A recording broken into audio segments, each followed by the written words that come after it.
Hello and welcome back. स्वागत है आप सभी का आपके खूबसूरत से यूट्यूब चैनल परम्स एजुकेशन में। दोस्तों आज की इस वीडियो में लोग पढ़ेंगे क्लास 10th साइंस केमिस्ट्री का चैप्टर नंबर 4, जो कि हमारा यहाँ पे है कार्बन तथा उसके यौगिक। आज के इस वीडियो में आपको इस चैप्टर से रिलेटेड वीवीआई ऑब्जेक्टिव क्वेश्चंस को बताएंगे।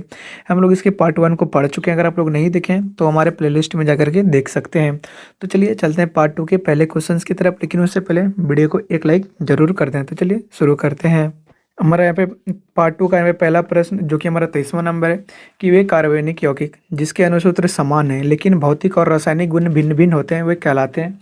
तो हमारा 23 का ऑप्शन है समावेवी, समजातीय, विजातीय या सभी। तो 23 का हमारा सही आंसर यहाँ पे हो जाएगा समावेवी कहलाते हैं। ठीक है। हमारा 24वां क्वेश्चन है कि वैसे समावेवी जो एक दूसरे का दर्पण प्रतिबिंब होते हैं कहलाते हैं। तो यहाँ पे ज्यामिति समावेवता, क्रियाशील समावेवता, स्थान समावेवता या प्रकाशिक समावेवता। तो हमारा 24 का यहाँ पे सही आंसर क्या हो जाएगा, हमारे यहाँ पे ज्यामितीय समावेवता।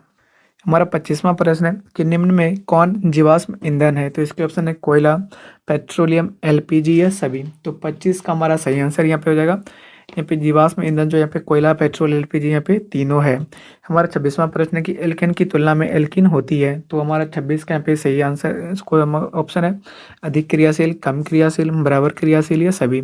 तो 26 का जो हमारा सही आंसर हो जाएगा, 26 का हो जाएगा यहाँ पे अधिक अभिक्रियाशील। हमारा 27वां प्रश्न है कि वनस्पति तेल या वसा को सोडियम हाइड्रोक्साइड विलयन के साथ गर्म करने पर प्राप्त होता है। तो इसके ऑप्शन है साबुन तथा ग्लिसरॉल, चीनी, ग्लूकोज या फ्रुक्टोज। तो 27 का हमारा यहाँ पे सही आंसर रहेगा साबुन तथा ग्लिसरॉल। हमारा 28वां प्रश्न है कि मवेशी खाना के आसपास कौन सी हानिकारक गैस की अधिकता होती है।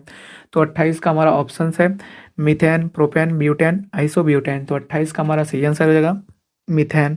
हमारा 29वां प्रश्न है कि कौन सा हाइड्रोकार्बन कमरे के ताप पर ठोस है। तो इसके ऑप्शंस हैं CH4, C3H8, C8H18, C20H42। तो 29 का हमारा सही आंसर होगा यहाँ पे C20H42। हमारा 30वां प्रश्न है कि निम्न में से कौन सी गैस धातु वेल्डिंग में प्रयुक्त होती है। तो इसके ऑप्शन एसिटिलीन, एथेन, ब्यूटेन या एथिलीन। तो 30 का हमारा सही आंसर यहाँ पे क्या हो जाएगा एसिटिलीन। हमारा 31वां प्रश्न है कि अधिक मात्रा में एथेनॉल का शरीर पर क्या प्रभाव पड़ता है। तो इसके ऑप्शन है उपापचयी प्रक्रिया धीमी हो जाती है, उपापचयी प्रक्रिया तेज हो जाती है, केंद्रीय तंत्रिका सुदृढ़ होती है या इनमें से कोई नहीं। तो 31 का हमारा यहाँ पे सही आंसर रहेगा कि उपापचयी प्रक्रिया धीमी हो जाती है। हमारा 32वां प्रश्न है कि एसिटिक अम्ल के 3 या 4% विलयन को कहते हैं। तो 32 का हमारा ऑप्शन है एल्कोहल, सोडा, सिरका या भस्म। तो 32 का हमारा सही आंसर हो जाएगा यहाँ पे सिरका। हमारा 33वां प्रश्न है निम्नलिखित में क्लोरोफॉर्म का रासायनिक सूत्र क्या है। तो 33 का हमारा ऑप्शन है CH3 COOH, CHCl3, CH3 CH2OH या CH4। तो हमारा 33 का सही आंसर यहाँ पे क्या हो जाएगा, 33 का हो जाएगा CH3CHCl3। ये हमारा यहाँ पे क्लोरोफॉर्म का सूत्र होता है। हमारा अगला क्वेश्चन है कि दो परमाणुओं के बीच इलेक्ट्रॉन के एक युग्म की साझेदारी के द्वारा बनने वाले आबंध कहलाते हैं। तो इसके ऑप्शन है सहसंयोजी आबंध, आयनिक आबंध, वैद्युत संयोजी आबंध या इनमें से कोई नहीं। तो इसका हमारा सही आंसर रहेगा 34 का सही आंसर रहेगा यहाँ पे सहसंयोजी आबंध। हमारा 35वां क्वेश्चन है कि हीरे में कार्बन के कितने परमाणु अन्य परमाणुओं के साझा करके दृढ़ त्रियामी संरचना बनाती है। तो इसके ऑप्शन है कार्बन के 4 परमाणु के साथ, कार्बन के 5 परमाणु के साथ, या कार्बन के 2 परमाणु के साथ, या कार्बन के 3 परमाणु के साथ। तो 35 का हमारा यहाँ पे सही आंसर रहेगा कार्बन के 4 परमाणु के साथ।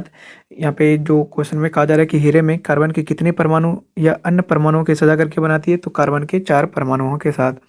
हमारे यहाँ पे 36वां क्वेश्चन है कि कार्बन के ही अन्य परमाणुओं के साथ अबंध बनाने की अद्वितीय क्षमता होती है जिसमें बड़ी संख्या में अणु बनते हैं, या कार्बन का कौन सा गुण है। ठीक है। तो हमारा इसका ऑप्शन यहाँ पे श्रृंखला गुण, भौतिक गुण, दोनों या इनमें से कोई नहीं। तो 36 का हमारा यहाँ पे सही आंसर होगा श्रृंखला गुण है, जिसके कारण कार्बन एवं कार्बन के ही अन्य यौगिक परमाणुओं के साथ आबंध बनाने की अद्वितीय क्षमता रखते हैं। हमारा 37वां प्रश्न है कि Al इनमें से किस कार्बनिक पदार्थ का अनुलग्न है, यानी कि ये किसका यहाँ पे फंक्शनल फॉर्मूला है। तो इसका ऑप्शन है कीटोन, एल्डिहाइड, और यहाँ पे हैलोजन या एल्कोहल। तो Al जो हमारा किसका है, तो हमारा यहाँ पे एल को इसका जो ए एल है ये हमारा, तो हमारा 37 का सही आंसर होगा यहाँ पे एल्डिहाइड। ठीक है, हमारा 38वां प्रश्न है कि एल्काइन में दो कार्बन परमाणु के बीच कितने आबंध होते हैं एल्काइन में। तो इसके ऑप्शन है 2, 3, 4, 1। तो 38 का हमारा यहाँ पे सही आंसर हो जाएगा, 38 का हो जाएगा यहाँ पे 3। हमारा 39वां प्रश्न है कि यहाँ पे Na यानी कि निकेल एक प्रकार का तत्व है जो कार्य करता है रासायनिक अभिक्रिया में। तो इसके ऑप्शन है उत्प्रेरक का, अभिकारक का, प्रतिफल का या सभी। तो 39 का हमारा सही आंसर क्या हो जाएगा यहाँ पे उत्प्रेरक का। जैसे कि मान के चलिए कोई रिएक्शन कर रहा है, वो सही से नहीं हो रहा है, तो अगर हम उसमें निकेल का उपयोग करेंगे तो सही बहुत ही स्पीड से हो जाता है, टाइम रहते हैं। तो इसीलिए हम लोग Na को उत्प्रेरक के रूप में यूज करते हैं। हमारा 40वां प्रश्न है कि मीथेन सौर की उपस्थिति में क्लोरीन से अभिक्रिया कर उत्पाद के रूप में क्या बनाता है। तो इसके ऑप्शन है क्लोरोफॉर्म, एल्कोहल, ब्यूटेनॉल और एसिटिक एसिड। तो हमारा 40 का यहाँ पे सही आंसर हो जाएगा यहाँ पे क्लोरोफॉर्म।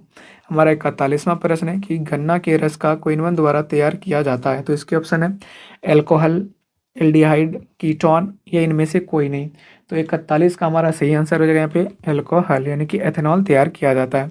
हमारा 42वां प्रश्न है कि किसी जल में साबुन सफाई के लिए बेहतर परिणाम देता है। तो इसके ऑप्शन है तो कठोर जल में, मृदु जल में, दोनों प्रकार के जल में या इनमें से कोई नहीं। तो 42 का जो हमारा सही आंसर होगा यहाँ पे मृदु जल में। हमारा 43वां प्रश्न है कि इनमें से कौन विजातीय पदार्थ है।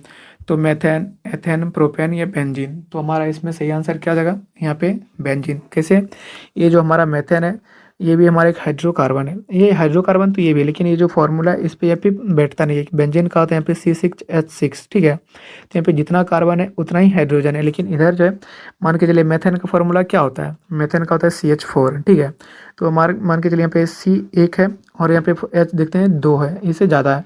यानी कि मैं यहाँ पे जो हमारा एल्केन का फॉर्मूला क्या होता है, तो यहाँ पे CnH2n+2। ठीक है, तो यही होता है।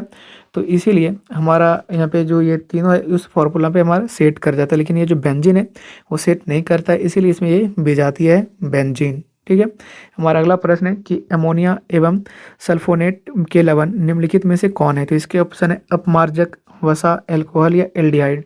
तो 44 का हमारा सही आंसर हो जाएगा यहाँ पे अपमार्जक जो है वो अमोनिया एवं सल्फोनेट के लवण में है। ठीक है, अमोनिया और सल्फेट का लवण कौन है, अपमार्जक। तो दोस्तों आज के इस वीडियो में इतना ही। हम आशा करेंगे यहाँ पे जो कार्बन तथा उसके यौगिक के हम पार्ट 2 के मैं आपको यहाँ पे जितने क्वेश्चन बताए आपको सारे क्वेश्चन यहाँ पे याद हो गए होंगे। अगर नहीं हुए तो वीडियो को दोबारा देख करके याद करने की कोशिश कीजिएगा। तो मिलेंगे इसके अगले चैप्टर के मोस्ट BVI ऑब्जेक्टिव क्वेश्चंस के साथ। तब तक के लिए आप लोगों से विदा लेते हैं। जय हिंद।